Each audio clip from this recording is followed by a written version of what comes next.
वृंदा तरह तरह के स्त्रियोचित प्रयास करने लगी। इस प्रयास में वृंदा का भी काफी समय व्यतीत हो गया, पर गणेश जी का तप चलता रहा। वृंदा ने भी प्रयास न छोड़ा। गणेश जी वृंदा के प्रपंच देख रहे थे। उन्हें आश्चर्य भी हो रहा था कि यह स्त्री इस प्रकार का आचरण आखिर क्यों कर रही है। आखिरकार उन्होंने वृंदा से पूछ ही लिया, देवी आप कौन हैं और यहाँ पर तरह तरह के स्वांग क्यों रच रही हैं? वृंदा ने अपना पूरा परिचय बताया। यह भी कहा कि पिता उनके योग्य वर नहीं खोज पाए, इसलिए मुझे स्वयं अपने योग्य वर के तलाश में निकलना पड़ा है। सब जगह घूम आई, पर कहीं योग्य वर नहीं मिला। वृंदा ने विनीत भाव में कहा, आपको देखकर मेरा कार्य पूर्ण हुआ। मैं आप पर मुग्ध हूं। आपको प्रसन्न करने के लिए तरह तरह के स्त्रियोचित भंगिमाएं बना रही थी। मैं सर्वगुण संपन्न हूं। जितनी रूपवती हूं उतनी ही विचारवान, कार्य व्यवहार कुशल। मेरे पिता का कहना है कि संसार में मेरे रूप गुण की बराबरी की स्त्री दूसरी नहीं। हे पार्वती नंदन, आप मुझसे विवाह कर मुझे कृतार्थ करें। मैं आपको उत्तम पत्नी की तरह हर प्रकार से प्रसन्न रखूंगी। गणेश जी भी चक्कर में पड़ गए। ब्रह्मचर्य का विचार किया है। आया हूं तब के लिए यहां यह विवाह करना चाह रही है। इसकी बुद्धि फिर गई है। इसे समझा बुझाकर भेजना होगा। गणेश जी समझाने लगे, देवी, आपके पिता ने अगर आपको सर्वगुण संपन्न कहा है तो ठीक ही कहा होगा।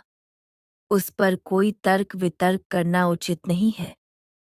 परंतु हे देवी, किसी ब्रह्मयोगी का ध्यान भंग करना अशुभ होता है।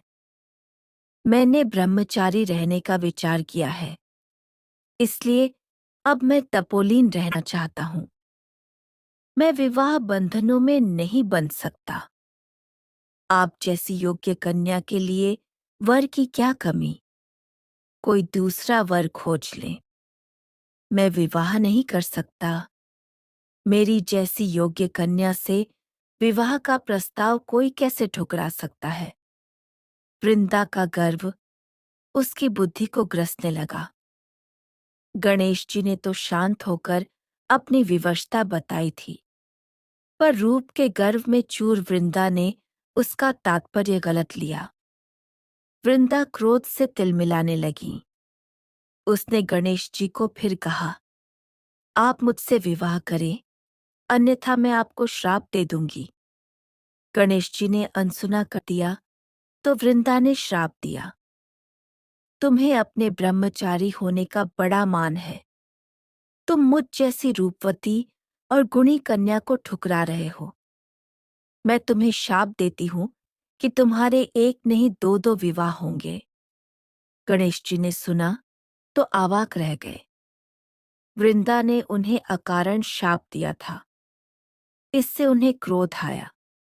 उन्होंने भी तुलसी को श्राप दिया। गणेश जी बोले, तुम्हें अपने रूप और गुण पर बड़ा मान है। तुम कामोत्तेजित हो, विवाह के लिए इतनी लालायित हो। तुम पर असुर गुण हावी हुआ और अकारण मुझे शाप दिया। इसलिए मैं तुम्हें शाप देता हूं कि तुम्हारा विवाह असुर से होगा। तुम्हें जिस सुंदर शरीर पर इतना अभिमान है वह समाप्त हो जाएगा और तुम एक दिन वृक्ष बन जाओगी। असुर से विवाह और वृक्ष बन जाने की शाप सुनकर वृंदा रोने लगी। वह गणेश जी के पैरों पर गिरकर क्षमा मांगने लगी। वृंदा के बार बार याचना पर गणपति का क्रोध शांत हुआ।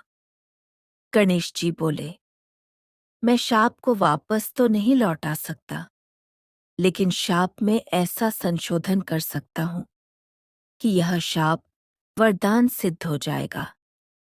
शाप भी तुम्हारे लिए आनंददायी हो जाएगा। गणेश जी ने तुलसी से कहा कि वृक्ष रूप में तुम भगवान विष्णु और श्री कृष्ण को अत्यंत प्रिय हो जाओगी। पृथ्वी पर तुम्हारी पूजा होगी। जिस पूजा संस्कार में तुम्हारा प्रयोग नहीं होगा, वह पूजा अधूरी रहेगी। लेकिन मेरे पूजन में तुम्हारा प्रयोग वर्जित होगा। गणेश जी के शाप के कारण तुलसी का विवाह असुरराज जलंधर से हुआ। जलंधर दरअसल शिवजी का ही अंश था।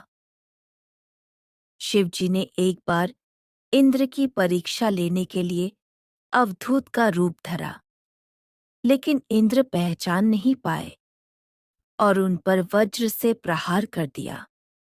शिवजी ने इंद्र को भस्म करने के लिए अपने ललाट से विशाल अग्निपुंज पैदा किया, लेकिन ब्रह्मा आदि देवताओं ने प्रार्थना कर उनका क्रोध शांत किया। शिवजी ने उस अग्निपुंज को समुद्र में फेंक दिया। सिंधु से मिलते ही वह अग्निपुंज ने एक शरीर धारण कर लिया। सिंधु ने उसका लालन पालन किया। वह सिंधुपुत्र असुरराज जलंधर बना, जिससे तुलसी का विवाह हुआ। तुलसी के शाप से गणेश की 2 पत्नियां रद्धि और सिद्धि हुईं। उधर तुलसी का पति जलंधर असीमित शक्तियों का स्वामी बनकर अत्याचार करने लगा। वह शिवजी का अंश था। ब्रह्मा से उसने वरदान हासिल किया था। इसलिए रक्षा के लिए देवताओं ने शिवजी से प्रार्थना की। ब्रह्मा जी ने तुलसी को भी वरदान दिया था कि उसके पति को तब तक कोई हरा नहीं पाएगा जब तक उसका पतिव्रत अखंड रहेगा। शिवजी और जलंधर का 1000 साल तक युद्ध हुआ, लेकिन तुलसी के सतीत्व के कारण उसे हराना संभव नहीं था। देवताओं ने विष्णु जी से उपाय निकालने को कहा। आखिरकार विष्णु जी तुलसी का सतीत्व भंग करने को तैयार हुए। वह अपने 2 अनुचरों जय विजय के साथ तुलसी के महल पहुंचे। जय विजय ने ब्राह्मण का वेश लिया था और जाकर तुलसी को कहा कि जलंधर का वध हो गया है। उन दोनों ने जलंधर का कटा हुआ सिर भी दिखाया, लेकिन तुलसी को विश्वास नहीं हुआ। तभी विष्णु जी जलंधर का वेश बनाकर तुलसी के पास पहुंचे। पति के मौत की खबर से निराश तुलसी अचानक पति को देखकर इतनी खुश हो गई कि उसने जांच की जरूरत नहीं समझी। उसने जलंधर वेशधारी विष्णु जी को गले लगा लिया। तुलसी का पतिव्रत भंग हो गया था। शिवजी ने जलंधर का वध कर दिया। अब तुलसी को पता चल गया कि यह उसका पति नहीं। तुलसी के कहने पर भगवान अपने रूप में आए। तुलसी ने उन्हें शाप दे दिया कि जैसे मुझे पति वियोग हुआ है, आपको भी मानव अवतार लेना पड़ेगा और पत्नी वियोग सहना पड़ेगा। तुलसी का क्रोध अभी शांत नहीं हुआ था। उसने भगवान को एक और शाप दिया। आपका हृदय पत्थर का बना है, इसलिए आप पत्थर हो जाइए। जय विजय को इस पाप का भागीदार होने के कारण तुलसी ने शाप दिया कि तुम श्रीहरि के पत्नी वियोग का कारण बनोगे। जय विजय रावण और मारीच हुए, जिन्होंने सीता हरण कर प्रभु को पत्नी वियोग दिया। तुलसी के शाप के बाद सभी देवता वहां प्रकट हो गए और उन्होंने तुलसी से कहा कि इसमें प्रभु का दोष नहीं है। हमारी जिद पर उन्होंने ऐसा किया। आप उन्हें क्षमा कर दें।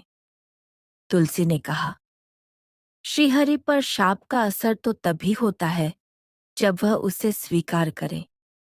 मैंने अपने शाप से उन्हें मुक्त कर दिया है। श्रीहरि बोले, मैं शाप स्वीकार करता हूं। मैंने तुलसी का पतिव्रत भंग किया, इसलिए मैं इसे पत्नी के रूप में स्वीकार करता हूँ। यह धरती पर तुलसी के पौधे के रूप में पूजी जाएंगी और मैं इनके चरणों में शालिग्राम बनकर पड़ा रहूंगा। बिना तुलसी का भोग लगाए देव पूजा अधूरी रहेगी। प्रतिवर्ष मेरा और तुलसी के विवाह का आयोजन होगा। उसके बाद ही मानव विवाह संस्कार आरंभ करेंगे। इसी कारण हर साल विष्णु भगवान के चतुर्मास विश्राम के बाद तुलसी विवाह कराया जाता है और उसके बाद विवाह शुरू होते हैं। उधर तुलसी का शाप गणेश जी का पीछा भी कर रहा था और पीड़ित भी। गणेश जी को तो एक सुंदर लीला का बहाना मिल गया था। ब्रह्मचारी गणेश जी विवाह के लिए परेशान थे। तुलसी के शाप के कारण गणेश जी का विवाह रद्दी सिद्धि से हुआ। गणेश जी विवाह के लिए शापित थे। अब उनका शरीर भारी था, साथ में शीश के स्थान पर हाथी का मस्तक। इसलिए न तो कोई देवकन्या न कोई ऋषिकन्या उनसे विवाह करने को राजी होती। गणेश जी के सभी मित्रों का विवाह होता जाता था। इससे गणेश जी को ठेस लगी। गणेश जी देवों के विवाह में विघ्न डालने लगे। वह अपने वाहन चूहे को भेज देते। चूहा देवों के बारात के रास्ते और मंडप के नीचे खुदाई कर देता। इससे मार्ग और मंडप धंस जाता। इस आपाधापी में विवाह का शुभ मुहूर्त निकल जाता। गणेश जी इतने शक्तिशाली थे कि कोई देवता उनसे शिकायत की हिम्मत भी नहीं रखता था। देवों ने ब्रह्मा जी को परेशानी बताई। ब्रह्मा जी हंसने लगे और उन्हें बताया कि यह सब वृंदा के शाप के कारण हो रहा है। उन्होंने अपने पुत्र विश्वकर्मा जी की सहायता ली और रद्दी सिद्धि नामक 2 कन्याओं से गणेश जी का विवाह कराया। गणेश जी की यह लीला कथा ब्रह्मवैवर्त पुराण से है। इस वीडियो को अपने दोस्तों के साथ शेयर करें, सब्सक्राइब करें और बेल आइकन दबाना ना भूलें। धन्यवाद।